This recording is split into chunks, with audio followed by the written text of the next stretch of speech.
Hello students. ये हमारी second video होने वाली है इलेक्ट्रिसिटी और सर्किट के ऊपर। इलेक्ट्रिसिटी एंड सर्किट टॉपिक का नाम है। इसमें आज हम लोग पढ़ेंगे इलेक्ट्रिक सर्किट के बारे में, इलेक्ट्रिक करंट के बारे में, फिर हम लोग थोड़ा सा कंडक्टर और इंसुलेटर के बारे में बात करेंगे। ठीक है। इससे पहले, इसको स्टार्ट करने से पहले आप लोग के पास अगर एनसीईआरटी की कोई बुक हो तो एनसीईआरटी आप ओपन करिए। क्लास 6 की एनसीईआरटी ओपन करिए, साथ में बैठ करके पढ़िए, ज़्यादा समझ में आएगा। ठीक है। चलिए स्टार्ट करते हैं इलेक्ट्रिक सर्किट के साथ। इलेक्ट्रिक सर्किट क्या होता है, देखिए। अगर आपने कुछ एक ऐसा कनेक्शन देखा होगा कि एक आपके पास बैटरी हो, ये क्या है, बैटरी है या सेल है ना। ये आपके पास एक सेल हो, एक यहाँ पे आपके पास बल्ब हो, फिर आपने उसके इस पॉजिटिव टर्मिनल को यहाँ से ला करके ऐसे इधर बल्ब से एक एंड से कनेक्ट किया और दूसरे एंड को इधर जा करके दूसरे एंड से बल्ब के कनेक्ट कर दिया। ठीक है। अगर ऐसा कोई एक सर्किट बन रहा है, मतलब एक कंप्लीट सर्किट, देखिए पूरा एक कंप्लीट सर्किट बन रहा है, यहाँ से यहाँ गया, फिर ये पूरा एक क्या बन रहा है, कंप्लीट सर्किट बन रहा है। और यही वायर जाती है ऊपर और ये फिलामेंट से कनेक्टेड रहती है ना। फिर ये आकर के ऐसे मतलब पूरा चल रहा होता है। तो अगर ऐसा पूरा एक सर्किट बन रहा है तो ये हमारा इलेक्ट्रिक सर्किट कहलाता है। यही अरेंजमेंट जो होता है, ये एक तरह का इलेक्ट्रिक सर्किट का अरेंजमेंट होता है। तो ये जो बल्ब ग्लो करता है, जलता है, ये किस वजह से जल रहा होता है? ये तभी ग्लो करता है जब इलेक्ट्रिक करंट इसमें से पास होगी, इस वायर से इलेक्ट्रिक करंट जब पास हो रही होगी, है ना। जब इलेक्ट्रिक करंट इसमें फ्लो हो रही होगी तभी इसमें ये बल्ब ग्लो करेगा, है ना। बल्ब में जो अंदर वायर लगी होती है वो क्या होती है, टंगस्टन की वायर होती है। तो वो क्या होती है, फिलामेंट कहलाती है, जिसे हम फिलामेंट कहते हैं। वो जब करंट पाती है तो ग्लो करती है, हीट हो जाती है और ग्लो करती है। ठीक है। तो ये क्या होता है, ये इलेक्ट्रिक, उसकी बात की हमने, इलेक्ट्रिक सर्किट की। अब यहाँ पे डिफिनेशन के अकॉर्डिंग देखेंगे, two terminals of the electric cells are connected to two terminals of the bulb. Such an arrangement is an example of electric circuit. समझ रहे हैं? तो ये जो एक एग्जांपल है, ये किसका एग्जांपल है, इलेक्ट्रिक सर्किट का। और बात करेंगे इलेक्ट्रिक सर्किट पे। Electric circuit is a path along which electricity can flow. यही एक रास्ता होता है, जैसे आपको किसी जगह से दूसरी जगह जाना है तो उसके एक या दो रास्ते होंगे, है ना। आपको घर से स्कूल जाना है तो उसका एक या दो रास्ते होंगे। आप उसी रास्ते के थ्रू जब चलेंगे तभी आप अपनी मंजिल तक पहुंच पाएंगे, अपने स्कूल तक पहुंच पाएंगे। तो इलेक्ट्रिक सर्किट में भी सेम यही तरीका होता है कि अगर कोई चीज वर्क करे, मतलब अगर बल्ब को ग्लो कराना है तो ये बल्ब तभी ग्लो करेगा जब इस पाथ से, इस इलेक्ट्रिक पाथ से या इस इलेक्ट्रिक सर्किट से करंट फ्लो हो रहा हो, है ना। तभी क्या होगा, बल्ब ग्लो करेगा। समझ रहे हैं बात को। तो electric circuit is a path along which electricity can flow. ये इलेक्ट्रिसिटी फ्लो करने के लिए उसको एक रास्ता बना करके देता है। ठीक है। इलेक्ट्रिक सर्किट जो होता है वो एक तरह का रास्ता होता है जिसमें से इलेक्ट्रिसिटी फ्लो कर सकती है। A simple electric circuit consists of cell, torch, bulb and two pieces of wire. ठीक है। Call connecting wire. इन ये जो वायर होती है इनको हम कनेक्टिंग वायर कहते हैं। हमें एक स्विच चाहिए, बल्ब चाहिए और क्या चाहिए, बैटरी चाहिए। ठीक है। अब इससे पहले हम लोग बात कर लेते हैं, अच्छा एक मिनट मैं आपको एक और एग्जांपल बना करके देता हूँ जिसमें हम बात करेंगे इलेक्ट्रिक सर्किट किस तरह का होता है। सपोज मानना है, देखिए मानना क्या है, हम लोग मानते हैं कि ये जो एक लाइन होती है ये होती है इलेक्ट्रिक वायर। क्या होती है, इलेक्ट्रिक वायर रिप्रेजेंट करती है ये। इलेक्ट्रिसिटी की दुनिया में जो लाइन होती है वो इलेक्ट्रिक वायर को रिप्रेजेंट कर रही होती है। फिर सेल को रिप्रेजेंट करने के लिए एक ये सिंबल यूज किया जाता है। ये सिंबल क्या रिप्रेजेंट करता है, ये सिंबल रिप्रेजेंट करता है सेल को। फिर स्विच को रिप्रेजेंट करने के लिए एक सिंबल यूज करते हैं जो कि ऐसा होता है। ठीक है। तो ये क्या रिप्रेजेंट कर रहा होता है, स्विच रिप्रेजेंट कर रहा होता है। ठीक है। फिर उसके बाद लैंप या बल्ब को रिप्रेजेंट करने के लिए एक सिंबल का यूज करते हैं हम लोग। ठीक है। तो ये जो सिंबल होता है ये क्या रिप्रेजेंट करता है, लैंप या बल्ब। ठीक है। तो अब इन चीजों का यूज करके हमें सर्किट बनाना है। क्या बनाना है, सर्किट बनाना है। तो कोई एक इलेक्ट्रिक सर्किट जो होता है वो कैसा होता है, एक सिंपल इलेक्ट्रिक सर्किट में हमें क्या चाहिए होता है, सबसे पहले तो हमें एक सेल चाहिए होगा, है ना। सेल किससे कनेक्टेड होगा, वायर से। फिर हमें क्या चाहिए होगी, एक ये वायर चाहिए होगी, इलेक्ट्रिक वायर। और सिंपल सर्किट में हमें स्विच की भी जरूरत नहीं पड़ती।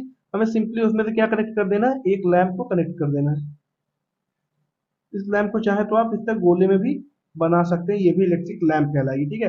तो इसमें अगर बल्ब को कनेक्ट कर दिया और ये शेल हमने कनेक्ट कर दिए तो ये क्या बन जाएगा, एक सिंपल इलेक्ट्रिक सर्किट बन गया। यही हमारा इलेक्ट्रिक सर्किट है। ठीक है, यही हमारा क्या है, सिंपल इलेक्ट्रिक सर्किट है। ठीक है, समझ गए। तो ये हमारे कुछ सिंबल्स हैं, इनको आपको याद करके रखना है। ठीक है, चलिए अब इलेक्ट्रिक करंट की बात करते हैं। इलेक्ट्रिक करंट क्या होता है, देखिए कोई चीज अगर चल रही, इलेक्ट्रिक चीजें हैं जो वर्क कर रही है, जैसे बल्ब है, ये बल्ब अगर ग्लो कर रहा है, ये किस वजह से ग्लो कर रहा है। अगर सेल को हटा दें तो क्या ग्लो करेगा, नहीं करेगा। क्यों? क्योंकि सेल के अंदर जो चार्ज है, जो करंट है, वो करंट फ्लो हो रहा है इन वायर्स में और इस फिलामेंट के अंदर। इस वजह से क्या हो रहा है, ये इलेक्ट्रिक सर्किट वर्क कर रहा है। समझ रहे हैं आप? तो इसमें असल में हो क्या रहा है, देखिए यहाँ से करंट पॉजिटिव टर्मिनल से निकलता है और जाता है ये हमारे बल्ब के अंदर। बल्ब के अंदर क्या होता है, यहाँ पे एक फिलामेंट इससे लगा होता है, और यही फिलामेंट जो होता है, ये क्या होता है, जब करंट इसमें फ्लो करता है तो हीट होता है, और हीट होने के बाद ये ग्लो करना स्टार्ट करता है, इसी में से चमक आती है बाहर। ठीक है, और इसमें से हीट एनर्जी भी बाहर निकलती है। जब आप बल्ब के आसपास हाथ ले जाएंगे तो वहां पे आपको गर्मी महसूस होगी, हीट भी बाहर निकलती है, और यही पूरा एक सर्किट बना देता है। सेल और बल्ब के थ्रू एक सर्किट पूरा क्रिएट हो जाता है। ठीक है, तो करंट इलेक्ट्रिक सर्किट में जो चीज फ्लो हो रही है, वो क्या फ्लो हो रही है, वही फ्लो हो रही है इलेक्ट्रिक करंट, उसी को हम कहते हैं, जो कि इसमें फ्लो हो रही होती है। ठीक है, तो bulb glows only when electric current flows through the circuit, वही है, बल्ब तभी ग्लो करेगा जब इलेक्ट्रिक करंट इसमें फ्लो होगा। फिर current flows from positive terminal to negative terminal. Current जो होता है वो हमेशा पॉजिटिव टर्मिनल से नेगेटिव टर्मिनल की तरफ जाता है, इसीलिए हम लोग ने एरो बना रखी है यहाँ पे कि पॉजिटिव से निकल करके वो निगेटिव की तरफ जा रहा है, मतलब हायर पोटेंशियल से लोअर पोटेंशियल की तरफ जा रहा है। इधर जा रहा है लोअर पोटेंशियल की तरफ। ठीक है, ये बात समझ में आई। चलिए आगे बढ़ते हैं। अब कई बार ऐसा होता है कि सर्किट में कनेक्टेड रहता है हमारा बल्ब, फिर भी बल्ब जल नहीं रहा होता है। जब कभी सर्किट में कनेक्टेड रहेगा, सेल से कनेक्टेड रहेगा, हर चीज सही रहेगी, फिर भी बल्ब नहीं जल रहा है, तो उसका एक रीजन हो सकता है कि फ्यूज बल्ब हो गया। बल्ब क्या हो गया है, फ्यूज हो गया। आपने बात करते हुए सुना होगा घर में कई लोगों को कि हमारा बल्ब क्या हो रहा है, फ्यूज हो गया है ना। बल्ब क्या हो गया, फ्यूज हो गया है। तो ये फ्यूज बल्ब क्या होता है, फ्यूज, अच्छा असल में फ्यूज का मतलब क्या होता है, देखिए जो ये फिलामेंट होता है बल्ब का, ये फिलामेंट होता है, और ये वायर क्या होती है, ये वायर यहाँ से कनेक्टेड रहती है, फिर ये ऐसे करके स्प्रिंग टाइप की होती है, और ये यहाँ तक पूरी कनेक्टेड होती है ना। तो कई बार क्या होता है कि ये जैसे इस तक कनेक्ट है पूरी, और यहाँ पे एक सेल लगा हुआ है, यहाँ पे एक सेल है ऐसा, तो ये क्या है, इससे कनेक्टेड है, और ये इससे कनेक्टेड है, तो यहाँ पे पूरा एक सर्किट बन रहा है। अगर पूरा एक सर्किट बन रहा है तब तो बल्ब ग्लो करेगा, लेकिन यहाँ पे क्या हुआ इस केस पे, देखिए समझिएगा। यहाँ पे क्या हुआ, ये कनेक्टेड तो है बैटरी से, लेकिन क्या हो रहा है कि यहाँ का जो फिलामेंट है ये टूट गया, ब्रेक हो गया है ना। ब्रेक इन इट्स फिलामेंट, ये ब्रेक हो गया, तो यहाँ पे जो सर्किट है, सर्किट क्या हो गया, सर्किट ब्रेक हो गया। क्या हो गया, सर्किट ब्रेक हो गया। अगर सर्किट ब्रेक हो गया तो करंट फ्लो नहीं कर पाएगा, है ना, करंट फ्लो नहीं कर पाएगा, करंट फ्लो नहीं कर पाएगा। अगर कोई रास्ता है जहां तक आपको जाना है, लेकिन क्या हुआ कि उस रास्ते में कभी कोई काम चल रहा है, तो क्या हो गया वहां पे, डिगिंग हो गई या गड्ढे खोदे हुए हैं, तो क्या हो जाता है कि हम वहां तक नहीं जा पाते, अपनी मंजिल तक नहीं जा पाते हैं। तो वही चीज यहाँ पे भी हो रहा है कि अगर फिलामेंट टूट गया तो जो सर्किट बनना चाहिए, ये यहाँ से यहाँ तक का पूरा जो सर्किट बनना चाहिए, वो क्या हो गया, यहाँ पे बीच से ब्रेक हो गया, है ना। जब ब्रेक हो गया तो क्या होता है कि बल्ब नहीं जलता है। ठीक, सेम यही केसेस होते हैं स्विच में, स्विच भी यही काम करता है, उसके बारे में भी बात करेंगे। ठीक है, type of circuits, types of circuit, circuit दो तरह के होते हैं, ओपन सर्किट और क्लोज्ड सर्किट। चलिए इसके पहले हम लोग क्या करते हैं, थोड़ा सा ओपन सर्किट और क्लोज सर्किट के डायग्राम के बारे में देख लेते हैं, फिर इसको आगे चल के पढ़ेंगे। देखिए ओपन सर्किट होता है और क्लोज सर्किट होता है। अभी मैंने आपको कुछ सिंबल्स बताए थे। ओपन सर्किट में एक्चुअल में क्या हो रहा है, देखिएगा यहाँ पे हमने क्या किया, एक सेल बना दिया। ठीक, यहाँ पे एक सेल है,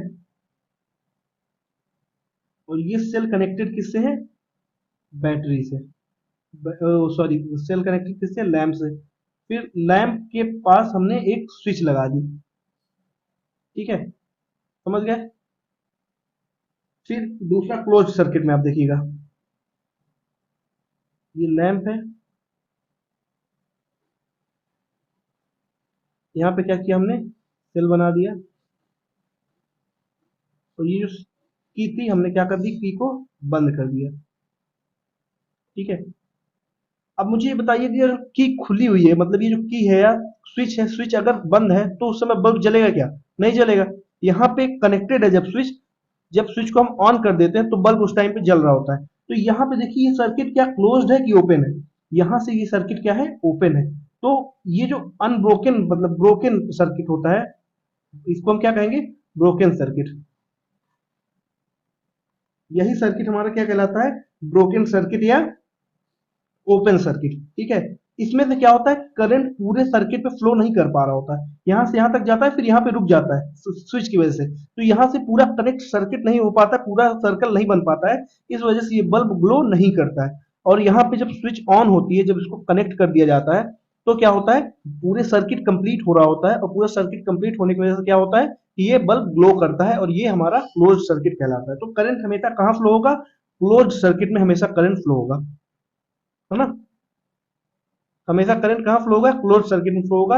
यहाँ पे करंट डज नॉट फ्लो। ठीक है, यहाँ पे करंट फ्लो नहीं करेगा। ठीक है, तो इलेक्ट्रिसिटी क्या होती है? एक पाथ में चलती है, वही पाथ उसका इलेक्ट्रिक सर्किट होता है। ठीक है, जो पाथ में चलती है उसमें इलेक्ट्रिक सर्किट होता है। फिर अगर अनब्रोकन पाथ है, अनब्रोकन पाथ है मतलब ये ब्रोक नहीं है, टूटा हुआ नहीं है, ठीक है, तो वो हमारा क्लोज सर्किट कहलाएगा। ये हमारा अनब्रोकन पाथ होता है ना। अगर अनब्रोकन है तो वो क्लोज सर्किट कहलाएगा, अगर ब्रोकन पाथ है तो वो क्या कहेगा? ओपन सर्किट कहलाएगा। ठीक है, ये बात समझ में आई। इलेक्ट्रिसिटी ओपन सर्किट पे फ्लो नहीं करती है। ठीक, इलेक्ट्रिसिटी फ्लो करती है किसमें? क्लोज सर्किट पे। ठीक है, ये अगर क्लोज सर्किट है, हमें उसमें इलेक्ट्रिसिटी रोकना है, तो हम क्या करेंगे? सीधे सीधे सर्किट को ब्रेक कर देंगे। बात समझ में आई? चलिए अब यहाँ पे आते हैं। It is not a close and continuous path. जो ओपन सर्किट होता है वो क्या होता है? ना तो क्लोज होता है ना ही कंटिन्यूअस होता है। अभी मैंने बताया, फिगर देख के उसके अकॉर्डिंग समझेंगे तो बहुत अच्छे से समझ में आएगा।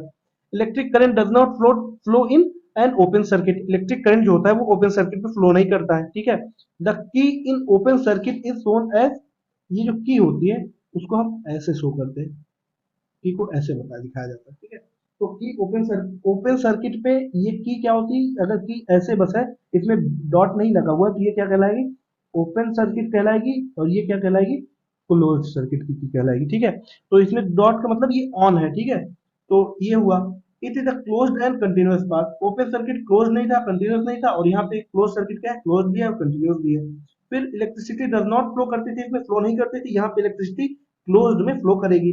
की को हम कैसे सिंबलाइज करेंगे? कि हमारी सिंबल ऐसे होता है। ठीक है, ये बात समझ में आई। की को ही स्विच कहते हैं।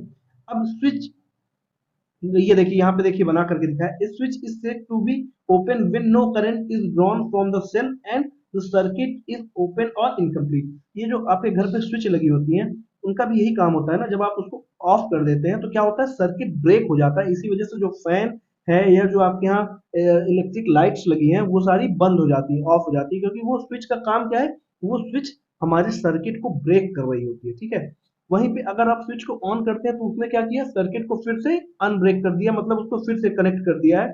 तो पूरा सर्किट फिर से बन जाता है और करंट को पास होने के लिए एक पाथ मिल जाता है, जिससे इलेक्ट्रिसिटी फ्लो होने लगती है, और हमारी जो लाइट्स होती है, इलेक्ट्रिसिटी होती है, फैन होते हैं, वो सारे चलने लगते हैं। ठीक है, ऑन हो जाते हैं। तो ओपन स्विच क्या होती है? तो a switch is said to be open when no current is drawn from the cell and the circuit is open और इनकम्प्लीट। ठीक है, ये ओपन होता है या इनकम्प्लीट होता है। A circuit, a switch is said to be closed when current is drawn from the cell and circuit is said to be closed or complete। जब सेल से करंट पास हो जा रहा है तो वो क्या कहलाता है? क्लोज कहलाता है। जब सेल से करंट नहीं पास हो पा रहा है तो क्या कहलाता है? ओपन कहलाता है। ठीक है, ये बात समझ में आई। चलिए आगे बढ़ते हैं। अब दो तरह के सब्सटेंसेस होते हैं, एक्चुअल में होते तो तीन तरह के हैं, जो कि कंडक्टर, इंसुलेटर और सेमीकंडक्टर होते हैं। लेकिन सेमीकंडक्टर के बारे में हम लोग हायर क्लासेस में पढ़ेंगे। अभी आपको सिर्फ दो तरह के सब्सटेंसेस के बारे में जानना है, जो कि क्या है? कंडक्टर्स और इंसुलेटर्स। ठीक है, कंडक्टर्स क्या होते हैं? देखिए, कंडक्टर का मतलब जो अपने थ्रू करंट को पास करने दे या कंडक्ट होने दे। इंसुलेटर का मतलब है जो अपने थ्रू करंट को पास ना करने दे और अपने पास ही उसको रोक दे, अपने से ही उसको रोक दे। देखिए, कई सारी आपने चीजें देखी होंगी, कुछ एक राउंड शेप का जो इलेक्ट्रिक पोल्स होते हैं, जब इलेक्ट्रिक पोल्स इंक्स होते हैं तो वहां पे कुछ राउंड शेप का ऐसा ऐसा उसमें कुछ लगा होता है, ऐसा कुछ लगा होता है और इलेक्ट्रिक पोल्स में इसी में वायर्स फंसी होती है ना, और फिर पोल इससे कनेक्टेड होता है पोल। तो ये चीज क्या होती है, ये क्या होती है, यही हमारी इंसुलेटर है। ये इंसुलेटर क्यों है? इंसुलेटर का काम क्या है? इंसुलेटर क्या करता है? करंट को अपने थ्रू पास नहीं करने देता है। क्या करता है? पास नहीं करने देता है। तो यहाँ से करंट फ्लो होकर के इलेक्ट्रिक पोल्स में ना आ जाए, इसलिए हम इंसुलेटर का यूज इलेक्ट्रिक पोल्स पे करते हैं। ठीक है, समझ रहे हैं? तो अगर मान लीजिए आपको कहीं पे करंट फ्लो हो रहा है अब और आपको उसको टच करना है, तो आप क्या करेंगे? किसी इंसुलेटर का यूज करके उसको टच करेंगे। जैसे आपने रबर यूज की या प्लास्टिक का यूज करके आप उसको टच करेंगे। कंडक्टर्स क्या होते हैं? कंडक्टर्स अपने थ्रू इलेक्ट्रिसिटी को आराम से पास करने देते हैं। जैसे जो मेटेलिक वायर्स होती हैं, जैसे आयरन वायर हो गई, सिल्वर वायर हो गई, गोल्ड वायर हो गई, है ना, तो ये सारी, या कॉपर वायर हो गई, ये सारी क्या होती है? कंडक्टर्स होती हैं। इनसे इलेक्ट्रिसिटी आसानी से पास हो जाती है। तो they are the substances which allow electricity pass through them. तो कंडक्टर्स ऐसे सब्सटेंस हैं जो इलेक्ट्रिसिटी को अलाउ करते हैं अपने थ्रू पास होने में। और क्या होते हैं? Allow free electron, allow free flow of electron. इसके बारे में थोड़ा सा हायर क्लासेस में हम लोग जानेंगे। ये इतना आप समझ लीजिए कि ये लोग फ्री फ्लो, इलेक्ट्रॉन्स के फ्री फ्लो को अलाउ करते हैं अपने थ्रू पास होने में। एग्जाम्पल में आप देख सकते हैं, आयरन की रॉड हो सकती है, स्टील रॉड हो सकती है, स्टील वायर, कॉपर वायर, सी वाटर क्योंकि उसमें नमक होता है ना। तो ये सारी चीजें क्या होती हैं? कंडक्टर्स का काम करती हैं। ठीक है, इंसुलेटर क्या होते हैं? They are substances which do not allow electricity to pass through them. Electricity इनके थ्रू पास नहीं होती है। जैसे plastic, glass, rubber, wood, oil, है ना। तो ये सारी चीजें क्या होती हैं? इनमें इलेक्ट्रिसिटी पास नहीं हो पाती है ना। इसीलिए जब आप लकड़ी के किसी, सॉरी, आप स्क्रू ड्राइवर देखते होंगे, तो स्क्रू ड्राइवर के ऊपर आप देखते होंगे कुछ इंसुलेशन टाइप का होता है, जिसको आप पकड़ के स्क्रू ड्राइवर को यूज कर रहे होते हैं। वो इसीलिए होता है क्योंकि आपको इलेक्ट्रिक करंट कभी ना लग पाए। ठीक है, तो insulator resist free flow of electrons, ये इलेक्ट्रॉन्स के फ्री फ्लो को रेजिस्ट करते हैं या रोकते हैं। ठीक है, example plastic, would, glass, oil, ये सारी चीजें आप लोग एग्जांपल पे ले सकते हैं। ठीक है, अब इलेक्ट्रिसिटी इतनी सारी है, तो ये सारी चीजें प्रोड्यूस कहाँ से हो रही है, आप वो चीज देख सकते हैं। तो ये इलेक्ट्रिसिटी प्रोड्यूस होती है बर्निंग ऑफ कोल से, कोल के बर्निंग से, हवा से, विंड मिल का यूज करके हम लोग विंड से इलेक्ट्रिसिटी प्रोड्यूस करते हैं। फ्लोइंग वाटर में हम लोग टरबाइन का यूज करके, डैम बना करके वहां फ्लोइंग वाटर का यूज करके क्या करते हैं? इलेक्ट्रिसिटी प्रोड्यूस करते हैं। सनलाइट से भी इलेक्ट्रिसिटी मिलती है थ्रू सोलर पैनल्स। फिर इलेक्ट्रिक सेल जो होता है उसमें केमिकल रिएक्शन के थ्रू भी होता है। इसमें क्या होता है? इसमें विंड मिल होती है, विंड मिल्स होती हैं, इसके थ्रू बनता है। फ्लोइंग वाटर में डैम और टरबाइन का यूज करते हैं, और वहां से इलेक्ट्रिसिटी फ्लो करते हैं। जब बहुत हाई स्पीड में वाटर फ्लो होकर नीचे आता है, टरबाइन में गिरता है, टरबाइन घूमती है और वहां से इलेक्ट्रिसिटी प्रोड्यूस होती है। सनलाइट में हम सोलर सोलर पैनल का यूज करते हैं। सोलर पैनल का यूज करके हम लोग सनलाइट से इलेक्ट्रिसिटी प्रोड्यूस करते हैं। इलेक्ट्रिक स्टील में क्या होता है? केमिकल्स का यूज करके, केमिकल्स का यूज करके हम लोग इलेक्ट्रिसिटी प्रोड्यूस करते हैं, जनरेट करते हैं। ठीक है, तो ये कुछ साधन है जिनके थ्रू इलेक्ट्रिसिटी को प्रोड्यूस किया जाता है। तो इसलिए इलेक्ट्रिसिटी को बचाइए, क्योंकि बहुत ज्यादा इलेक्ट्रिसिटी नहीं है ना, ये सारे जो सोर्सेज है बहुत कम है हमारे पास। तो इलेक्ट्रिसिटी को बचाइए, जितना कम हो सके, जितना कम से कम हो सके उतना इलेक्ट्रिसिटी यूज करिए, फालतू में इलेक्ट्रिसिटी को वेस्ट ना करिए, है ना। ऐसा नहीं है कि आप दूसरे कमरे में बैठे हैं और यहाँ पे कूलर, पंखा, एसी, जो भी फैन है वो सारी चीजें चल रही हैं, तो वो सब चीजों को रोकिए। अगर आप एक कमरे को बंद करके दूसरे कमरे में जा रहे हैं, तो इलेक्ट्रिसिटी को रोकने के लिए आप वहाँ की लाइट्स, फैन को ऑफ करिए, है ना। तो ये जिम्मेदार नागरिक बनिए और इलेक्ट्रिसिटी को सेव करिए। Save electricity, save energy. ठीक है, तो चलिए इसी अच्छे से स्लोगन के साथ हम लोग एक कॉजन के बारे में जानते हैं। कॉजन क्या होता है? कॉजन मतलब कोई चेतावनी। ठीक है, यहाँ पे हम लोग इसके बारे में थोड़ा सा जानेंगे कि चेतावनी क्या है इलेक्ट्रिसिटी को यूज करते समय। तो your body is a conductor of electricity. Conductor के बारे में भी बताया, कंडक्टर वो होता है जो इलेक्ट्रिसिटी को पास करने देता है अपने। तो हमारी जो बॉडी है वो भी कंडक्टर ऑफ इलेक्ट्रिसिटी है, इलेक्ट्रिसिटी का बहुत अच्छा कंडक्टर है। ठीक है, therefore be careful when you handle an electrical appliances. इसलिए जब भी कोई आप इलेक्ट्रिकल अप्लायंसेस को यूज कर रहे हैं, तो बहुत ही केयरफुली यूज करें, बहुत ही ध्यान पूर्वक उसको यूज करें। कोई भी इलेक्ट्रिकल अप्लायंसेस है आपके पास, कोई भी चीज है जो इलेक्ट्रिसिटी से चलती है, तो उसको बहुत ही केयरफुली यूज करना है, नहीं तो वो आपको करंट भी मार सकती है। करंट का झटका लगता है ना, तो वो बहुत ही ज्यादा डेंजरस होता है। कई बार वो हमें डैमेज कर देता है, बहुत हाई तरह के मतलब डैमेज दे देता है, या उससे क्या होता है, कई बार डेथ भी हो जाती है। तो इलेक्ट्रिसिटी वाले अप्लायंसेस को यूज करते समय, इलेक्ट्रिसिटी का कोई भी काम कर रहे हो, तो पूरी सेफ्टी को बरतें। है ना? तो उसमें बहुत ही ज़्यादा केयरफुल रखें। तो ठीक है, तो यहाँ से हम लोग खत्म करते हैं अपने इस चैप्टर को। ये चैप्टर बहुत ही छोटा चैप्टर था और इस चैप्टर में एक बेसिक जानकारी थी हमारे इलेक्ट्रिसिटी और सर्किट के बारे में। तो मुझे उम्मीद है कि आप लोग को पूरा बहुत अच्छे से समझ में आया। नहीं समझ में आया तो वीडियो को रिवाइंड करिए और फिर से देखिए, पक्का समझ में आएगा। और इस चैप्टर से रिलेटेड कोई भी क्वेश्चन आप बहुत आसानी से कर पाएंगे, चाहे किसी तरह के भी एग्जाम में आपसे पूछा जाए। ठीक है, तो चलिए मिलते हैं आपसे नेक्स्ट वीडियो पे नेक्स्ट चैप्टर के साथ। नेक्स्ट चैप्टर हमारा होगा फन विद मैग्नेट्स।